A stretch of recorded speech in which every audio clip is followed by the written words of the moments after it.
a lot of the times with chronic or conditions or disability, there is like a mental game that you have to kind of overcome with yourself. It's almost like trying to verbalize internalized ableism and then explaining it as like, this is how I feel because the external world has proven this point to me again and again and again, and at no point has anybody intervened to stop this. Saadiya, welcome to Disabled and Proud. How are you today? Thank you. I am very well today. I'm enjoying the first week of the new year so far, so hopefully this energy continues for the rest of 2024. Yeah, I felt that as well this week. I feel like I've been super organized. I've drank all the like water I can and like Yeah, tried to really hit my goals, and I'm just like, yes, it's got to carry on for the rest of the year. exactly, definitely.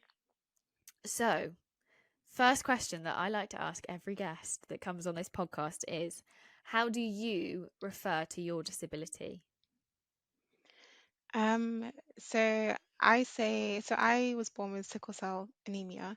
Mm-hmm. Um, so in trying to describe that to people, it can be a bit difficult because not many people know what it is and what it's Yeah. about. So I tend to try and summarize it as it being a genetic blood disorder. Mm-hmm. Um, and then kind of deal with any follow-up questions from there. Yeah. Um, yeah, that's about it. I don't know. Maybe it's a bit boring, but that's kind of like my answer that I Mm-hmm. give, and then depending on, you know, if people are interested, then I'll follow up.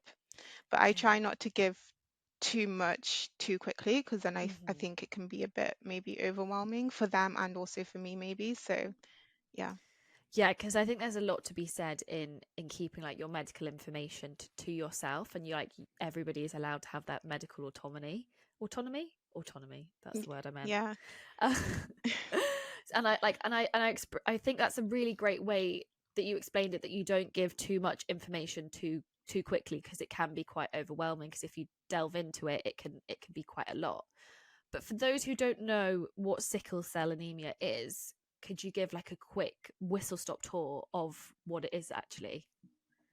yeah. So for someone who has sickle cell anemia, they have had two parents who are the carriers of the sickle cell trait. Mm-hmm. And so both my parents are carriers, so I have sickle cell anemia.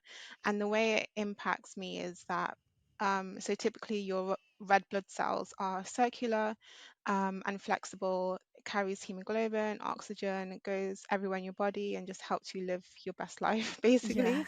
For someone with sickle cell, their red blood cells are shaped like a sickle, hence the name, Mm-hmm.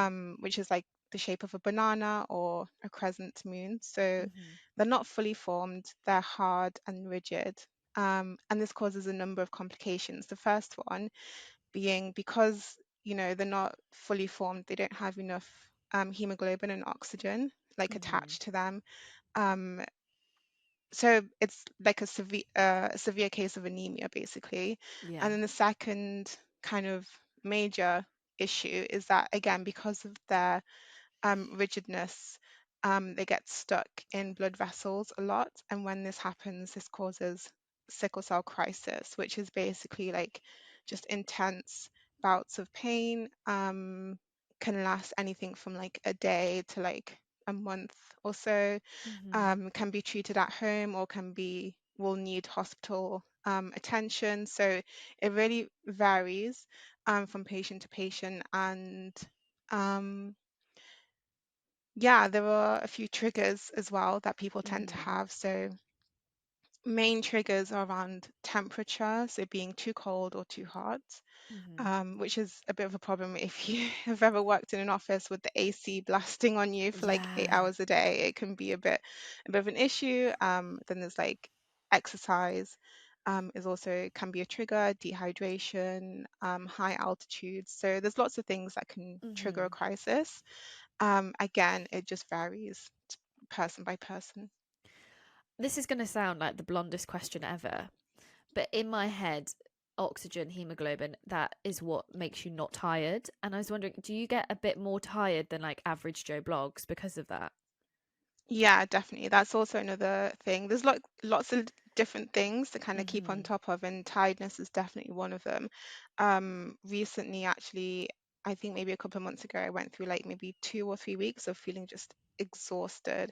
Had Mm-hmm. no, I wasn't doing anything particularly out of the ordinary. I just felt so tired every day. Yeah. And I think it's hard to explain that to people who don't like we all feel tired, but it's hard to explain like fatigue because it's like another level of tiredness. Mm-hmm. Yeah. But yeah, that's definitely another thing. Yeah. And so with sickle cell, I always like to talk about childhood, particularly if you're a disabled child, because it's always different for everyone, but then there are a lot of similarities as well. But were you diagnosed as a child, and then in turn, how did that affect your childhood? Yeah, so because it's genetic, it's something that you're born with, but Mm-hmm. diagnosis didn't come until I was 3. So I guess for me, I've always had it. I've never really like known like my earliest memories of me Yeah. like in hospital and stuff. So I've never really like known a life without it. So um I think as I've gotten older, I've understood what it means to have sickle cell and what it means Mm-hmm. to have this genetic condition, this chronic illness, invisible condition in relation to work, relationships, Mm-hmm. friendships, and things like that, that I don't think I necessarily understood as a child. Um, Yeah. so as a child, of course, like I was always in and out of hospital, but that seemed normal for me. And I Yeah. didn't really understand that it wasn't. Um, so yeah, I think it maybe impacted my teenage years the most Mm-hmm. in sort of like realizing, oh, actually, this is going to be something I have for life and it's going to impact every aspect of that life. If I choose to Mm-hmm. have children or if I want to get married or whatever. So when I talk to other people with sickle cell, we kind of say that we had like the first diagnosis when we were younger, and then the second diagnosis when we became a lot more aware, and that kind of like impacted on mental health. So yeah, Yeah. I'd say that's And that's like a really interesting thing to happen because, as you said, like when you're younger, you don't necessarily realize how it's going to impact you for the rest of your life. And as you've gotten older and you become a bit more wiser about how the world works and how life works, you get this like second almost re-diagnosis because now you realize that this thing isn't going anywhere. And the only way to like go through it is just to go through it because there is no answer. And that, like, particularly around your teenagers, must have been quite like an experience because obviously they're such formative years.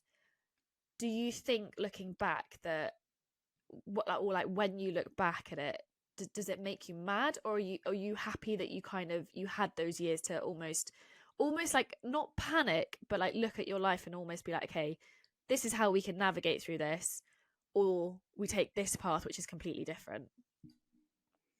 yeah, I think it made me a little mad and Mm-hmm.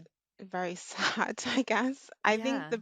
the biggest part was when I got to uni and I was away from home and I was kind of like dealing with hospitals and doctors and the medical side of things on top of my school, my university work, Mm-hmm. and just seeing that in comparison with like my friends who were also like studying alongside with me. Um, and I just got really frustrated that because so for me, stress is a trigger as well. So every Mm-hmm. year around exam time, without fail, I'd be in hospital. I would just get really frustrated with myself that I couldn't like handle the stress, and I think Yeah. I internalized that anger Mm-hmm. rather than like allowing myself grace and compassion. So it was definitely like a process for me to understand that I needed to help myself manage my emotions as well and just kind of look after myself. Like I was so used to like looking after myself in terms of the physical side of things, that I didn't know how to look after myself mentally. So Mm-hmm. that resulted in a lot of like anger and sadness and anxiety, I think that took quite a few years to kind of understand. Yeah. Um, yeah. So with sickle cell, and like coming back to like that education, because you were just talking about uni, did having sickle cell like impact your career choices and like the degree that you went to study at uni? Yeah, I've actually been thinking about this recently because I think so I studied law and I Hmm. struggled with that. And so I thought, okay, maybe I'll just take safer options in terms of careers. Maybe I won't like, apply for like specific roles at specific companies. Maybe I'll um, do things that I know that I can do without Hmm. pushing myself. And I've always kind of liked to challenge myself and push myself, but I really had to think if that was something feasible for me. Yeah. So I think the first part of my career, I definitely like played it safe. And then I started to like resent myself even more because I was like, I wish I could do, XYZ or apply for XYZ Hmm. company, but I can't because I have this. This is, and then I think I got to a point, maybe my mid to late 20s, where I thought, okay, I just need to take a chance on me. I know now how to manage my condition. Um, I've, got a good team of doctors and nurses around me, Hmm. and I now have the like vocabulary to talk to managers and to kind of like explain to them what's happening without feeling guilty or Mm. anxious that they might be judging me. And I think it wasn't until I got to that point that I thought I was comfortable enough to then kind of challenge myself career-wise, and apply for like certain companies and firms. Hmm. So yeah, it was a long process, and I think a lot of the times with chronic or conditions or disability, there is like a sort of like mental game that you have to kind of overcome with yourself. And I don't think it's very hard to explain to someone who is not disabled and Yeah. doesn't understand, like, oh, just, I think I had a friend saying, oh, you're just scared, just like, get over your fear. But it's so difficult. It's so difficult to I mean, she was a lot nicer than that. It wasn't it wasn't as brutal as brutal as that, but her kind of thinking was like, you're scared, Hmm. recognize that you're scared and just work through it. But it's so hard to explain that, you know, why you're scared and why you're anxious and why you're taking a step back. Hmm. It is. It's so difficult to verbalize. It's almost like trying to verbalize internalized ableism and then explaining it as like, this is how I feel because the Mm, external world has proven this point to me again and again and again. And at no point has anybody intervened to stop this. But none of you see it because you don't experience it and you don't have to go through it. So it's something that I very much go through by myself, unless your friends are disabled and you can chat to them, which is always great. Love disabled friends. But you don't get that from necessarily like non-disabled friends who don't understand ableism, don't understand internalized ableism, which is also such a tricky, like it's such a tricky ground to cross because everybody experiences it at some point, and there are people who claim that they don't, or that they never feel that way, and that's like, I'm happy for you, but at some point it will come and bite you in the butt because it's just how society is, which is a horrific thing to say, but there are so many systemic problems within our society, and ableism is one of them, which in and of itself perpetrates, no, not the word I want, makes, anyway, it makes internalized ableism a lot worse. That's what I'm trying to say. yeah. And it's so hard to explain that to someone who just doesn't understand whatsoever. Yeah, it is really difficult. And I think for me, internalized ableism hasn't necessarily come from anything major, like a major Mm, event happening. It's come from like little things that people have said over the years, or like yeah. questions or doubts that they've put into your mind. And you don't even realize that it's happening at the time until you're like, oh, I'm thinking of this because I had a manager once who said this in a meeting about whatever, and that stayed with you. So yeah, it's hard to explain. It is, and I wholeheartedly agree with exactly that. Is that it's not always like a big catalytic event. it can just be like those little side comments that someone says, and it sticks with you for whatever reason, and like you'll be thinking about something and that memory will pop back into your head and you're like, oh, that's why this is causing me some panic, because somebody has already Yeah. said something about this particular situation that I'm in. Someone has said something before that was negative and made me feel bad for something that I can't actually change. Like, I can't not be disabled and you can't not have sickle cell. So here we Yeah. are. Like, Yeah. Yeah, it is a shame. And I think it's part of the reason why I think it's so important to have, platforms like this and conversations, because illness, disability are things that people don't necessarily want to talk about. And if we are having conversations, it's usually, within your family or like your close mm-hmm, friends. And I think obviously like we need a support system, but I also think it needs to be normalized to mm-hmm. kind of be, with a colleague and kind of say, oh, you know, like I'm feeling really fatigued today. And it's not like you're not saying it to get sympathy or anything like that, but just to have that language normalized so that people Yeah. are not, um, scared or in a position where they're like making, you know, comments that are just inappropriate. Um, yeah. Very, very, like, it's so true.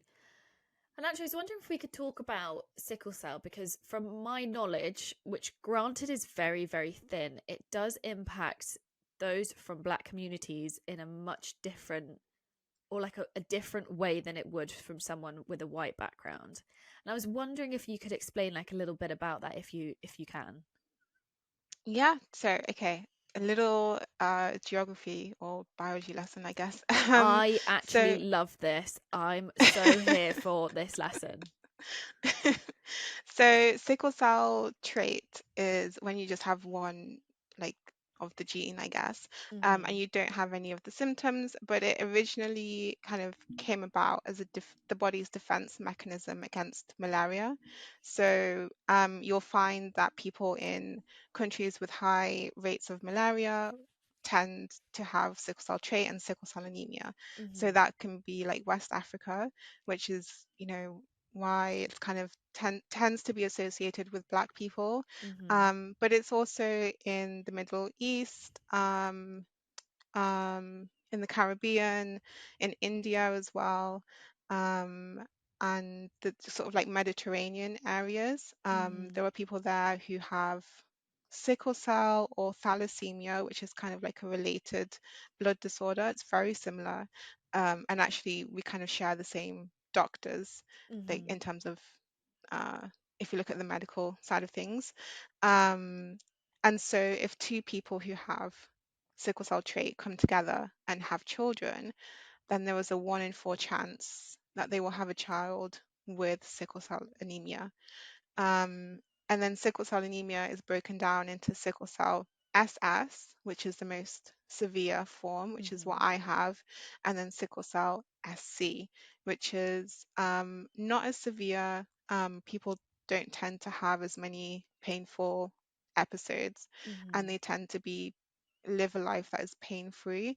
Um, so yeah, I think there is definitely a lot more people who have sickle cell who are Black and Hmm. Afro-Caribbean, but because it's genetic, it could technically kind of like impact anyone. Yeah.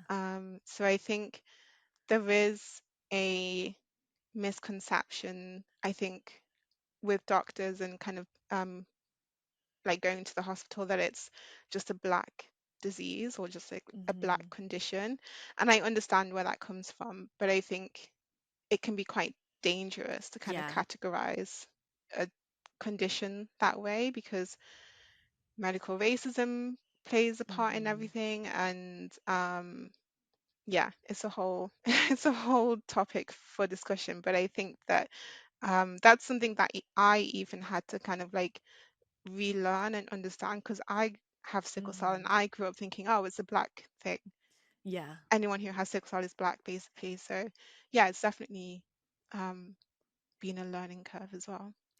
I really like what you said about how you yourself, it was a learning curve for you, because I think quite often disabled people are expected to know the answers immediately. And like 9 times out of 10, we probably do know the answers. But there are like that 1 in 10 chance where we don't, and we've got to like relearn about our conditions, or we've got to relearn about our bodies, or we learn from somebody else who might have a similar disability to us. And I think there's so much power in being like, do you know what, even I had to learn this, and I have this disease. Or like, for example, it wasn't until someone told me on this podcast that because I only have 3 limbs, technically, I will get 33% more tired. And I was like, oh my gosh, like I wish someone had Mm. told me that when I was like 3. It would have made so much more sense for Yeah. my entire life. Like, but you know, that learning in your disability is actually a really wonderful thing to have, because there are people who don't get to learn about themselves like we do. And actually, you know, talking about positives into negatives, maybe that is a massive positive of disability, is that we really get to know ourselves a lot quicker and a lot better than like the vast majority of people who don't. Yeah, I like that actually kind of conclusion, because I think you're right. I think I have had to kind of spend time in my body and like Mm-hmm. understanding my body and listening to my body and knowing what it needs in terms of like rest or water or what type of Mm-hmm. food even it needs. And I think that that to me feels natural now, but I Yeah. think for maybe other people it might not be. Um, so yeah, you're constantly learning and you constantly have to. I don't think you can ever kind of know everything about a disability or condition just because you've had it since you were born. I think as you grow and evolve and become an adult or become a mother or a father or whatever roles and responsibilities you take on, your body also adapts and changes, and so does your disability as well. So yeah, it's important to constantly just learn. For sure. I like to think that at any point in time where we've gone through any form of hardship, that if we can look back and notice something that we've handled really well, then we've learned something, right? And I was wondering, is there like a particular positive trait that upon reflection you're really proud of? I would say it's being resilient, and Mm-hmm. I think that has come from just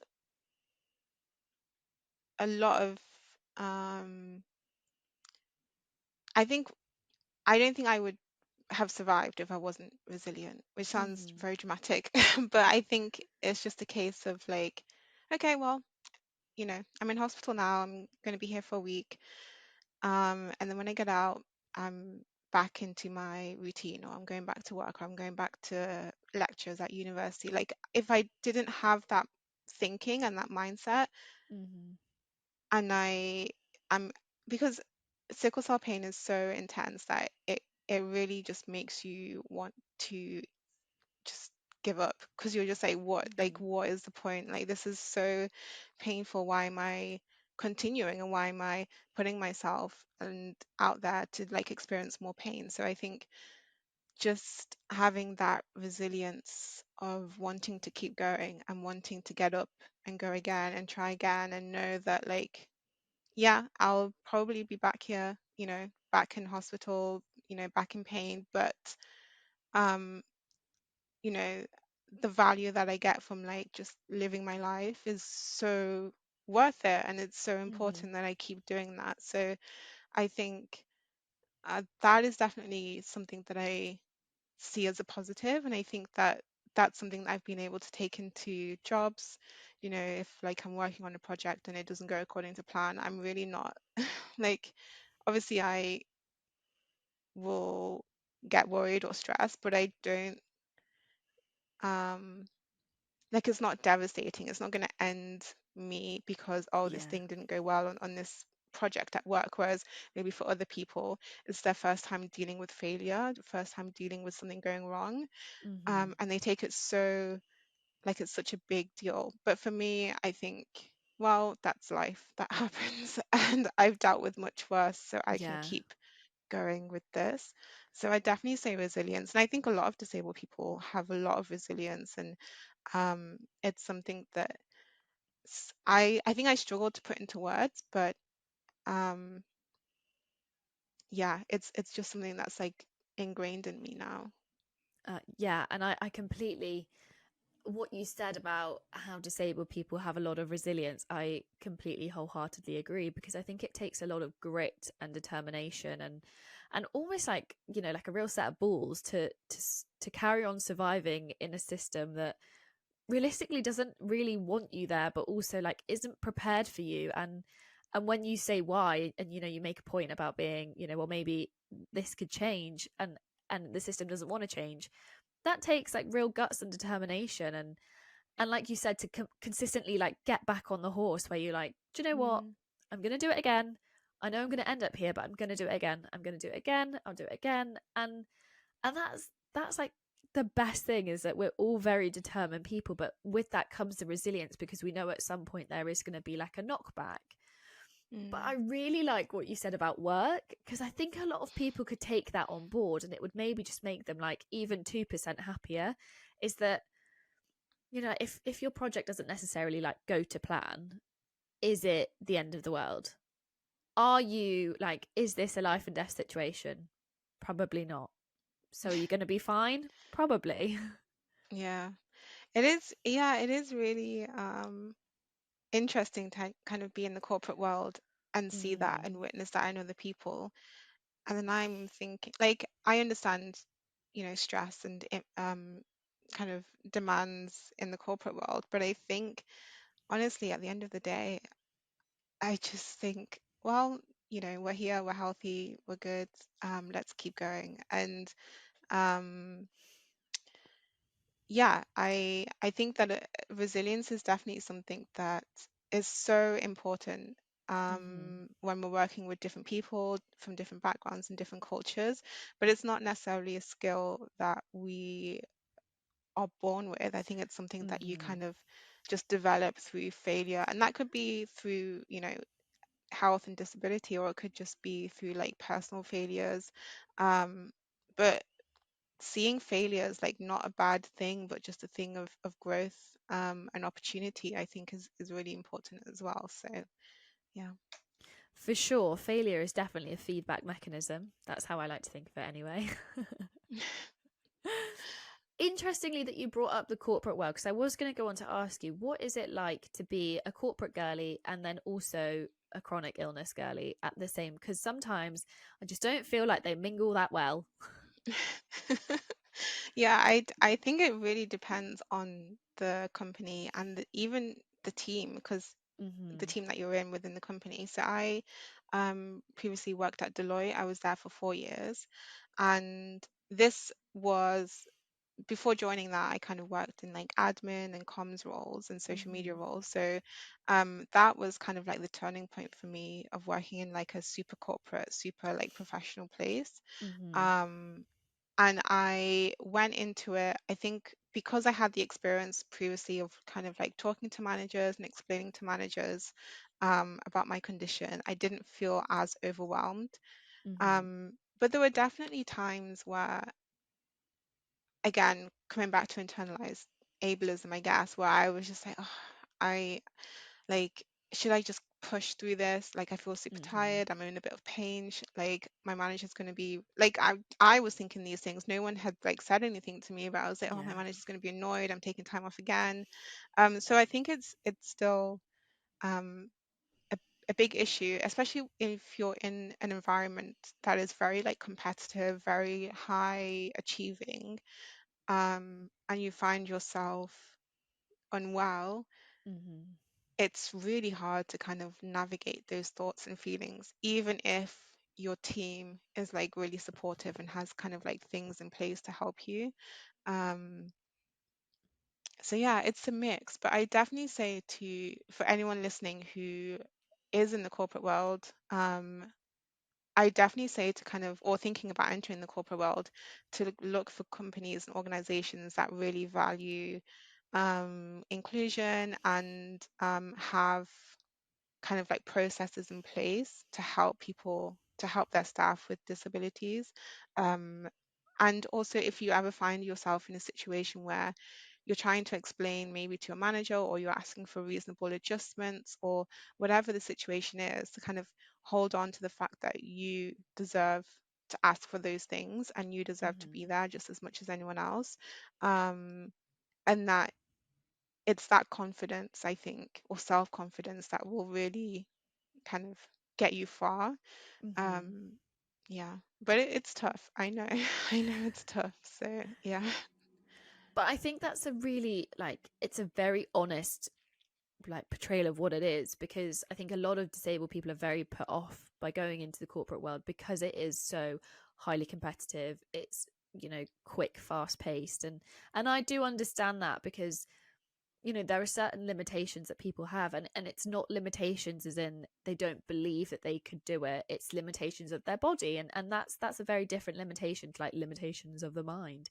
They're two very, Yeah. very different things. And actually sometimes it's nice to be truthful, to be like, do you know what, like, it's not always the easiest, but I really enjoy it. And like, that's what it comes down to at the end of the day. Like, sometimes it's not fun, sometimes it's not as, like, quick paced, and I wish I could do better, but actually this is what I'm dealing with, and it is what it is. But you've also got to, like, stand your own ground, because you deserve to be there just as much as anybody else does. Yeah, definitely. And I think again, it's like, um if going back to the quick paced nature and competitiveness, it's so easy. And I think I kind of had this for a while, where I kind of got swept up in that and would push myself beyond, not my limits, but just, oh, I can work another hour, or I can, like, I don't need to take a break today, like, I'm good. Mm-hmm. Like, actually, no, I can't sacrifice those things, because I will pay for them at the end of the day. Yeah. And so it's kind of, yeah, remembering that. And also just making your team aware. I think communication is really important. And, you know, understanding how you work best, and Mm-hmm. trying to kind of portray that to your manager, or your the rest of your team, can help make it feel like a collaborative effort, rather than it's you against them. So Mm-hmm. yeah. I like to think about when we're younger. And, like, looking back on life, is there any piece of advice that you would give a younger version of yourself? That's a good question. um I think in relation to sickle cell, I mean, there's so many things. I could say, like, oh, wrap up warm, and, like, drink water. But I guess, just more so learning, just, yeah, take the time to learn and understand yourself, and Mhm. be okay with kind of declining things like invitations if you're not feeling well, or Mhm. don't don't feel that you have to push yourself for social settings or for someone else. And I think, again, that comes with, like, the guilt side of things. Mhm. um yeah, don't internalize that guilt, or feel like you have to kind of, like, say yes to everything if it's going to impact your health at the end of the day. And I think I would also just kind of offer reassurance that, um your feelings and your fears around work or relationships or friendships are valid, but that Mhm. doesn't mean that you shouldn't still try. And I think Yeah. I definitely was at that stage where I wasn't trying for a Mhm. long time. And so I would encourage myself to try despite my fears, because you never know what's going to happen. Um, but also don't push yourself. Yeah. But I really like what you said about the guilt, because I think that's something that's really a lot of disabled people will be able to relate to, is that there is, like, an inherent sense of guilt when you can't socialize as much, or you have to back out of a plan, or you've got to take some you time, which somehow we as a society have deemed as being selfish. But actually, like, it's the most selfless thing that you can do, is to take a little time for yourself, because ultimately you'll feel better for it, which means in turn you'll be able to be, like, a better friend, wife, husband, whatever, partner. Like, you'll be able to be a better person if you're able to give yourself that space. And maybe disabled people do need a bit more space, but that doesn't mean that you're any less worthy of all of the above things. It's what you need, and you've kind of got to be your own champion to take that, but also level it out with the guilt. The guilt is something that we've been told to feel rather than we should feel. Mm, yeah, and I think it's so interesting because when guilt comes from other people's reactions to you saying, "Oh, can't make it tonight," or "I'm feeling really tired," a lot of the times it can make you think, "Oh, yeah, like they're right. I Mm-hmm. need to just kind of like pull up, or I need to like get on with it." But actually, maybe those people are not the people that you need in your life. And I know that sounds like really harsh, but there are certain, when we make friends, or if you already have had a friend for a long time and then you suddenly become disabled, like those relationships will shift and change, and they need to shift and change in order to like um accommodate you. But if they're not willing to, I think there's something to be said in being able to recognize that and taking a step back and saying, okay, well, this is not what I need. And I'm not, advocating like cutting everyone off, but I just think that if, you're not met with compassion or understanding, then that's a serious thing. And you are entitled to receive and ask for compassion and understanding from your friends or your family and even your colleagues as well. Yeah. Talking about asking questions, do you ever get any weird questions regarding sickle cell? Like, or is there like a set of questions that quite often come up when you talk about sickle cell and you're like, oh my God, like this question again, or one that you've got like a really witty retort to? Um, I think because people don't tend to know what it is or understand it, the questions are not as like wild. Um, so I think, yeah, I'm trying to just think. Maybe when I was younger, maybe there was a bit of like misunderstanding from teachers or parents Mm-hmm. of like students at my school. But as an adult, I can't really think of any sort of like questions per se. I think a lot of the times it comes down to like, oh, you should eat this, or oh, you should look into this, or like kind of like, Have you tried yoga? yeah, exactly, kind of like things that people advise that are maybe well-meaning but not very they don't understand what it is to have, I guess, like sickle cell or a genetic condition. Mm-hmm. um but I think there's a lot of things online actually that I've seen around sickle cell. um I don't know if you know who this person is, but he's called Dr. Sabi, who is like he's supposed to be like a doctor, but he's not really a doctor. But he like few years ago was like, oh, if you have sickle cell, you just need to have like eat an alkaline only diet. And so I see a lot of stuff like that online. Yeah. It's just so And it's just, inherently problematic. yeah, there's so many things wrong with it. And people like will share that willingly Mm-hmm. and without knowing the science behind it. And Mm-hmm. I think, yeah, misinformation is such a big problem. And then you see things like that and you're like, oh, maybe I should, like, if you don't know, maybe I should try it. And then you maybe cause other problems and complications for yourself further down the line. So yeah, I'd say not necessarily like stupid questions, but more advice and comments around my diet. Mm-hmm. Um, which, yeah, I just ignore, to be honest. I also just really want to caveat the point that you made about like internet doctors is that unless they have like an actual doctorate degree and it's a good one from like a reputable university and it's in science, don't Yeah. listen. Like if it's not any of that, then they're not worth your time effort listening to because quite often it's just absolute rubbish. Yeah, exactly. And It's like really annoying. you go, no, you go.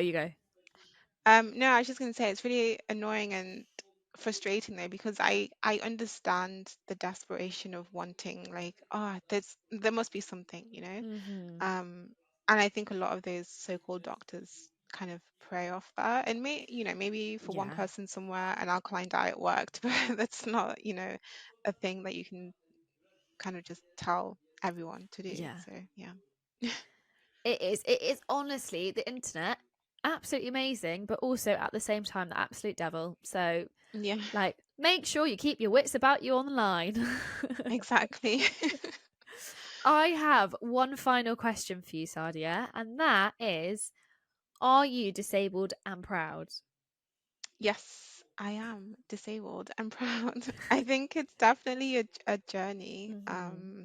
especially if you've had a disability all your life, but society and the way society is set up will make you feel like you shouldn't be proud of it. But like we were talking about earlier, resilience is definitely something that you learn from it. And yeah, that's something that I'm proud of. So yes, I am Yeah. disabled and I am proud. Thank you so much for coming on today. I've learned a lot about sickle cell, and I've also I really enjoyed what's been said regarding the corporate world and how we view online doctors and just how we have the resilience in ourselves. I think everything that's been mentioned today is actually so important for so many people. So thank you so much for coming on and spreading your message. Thank you for having me.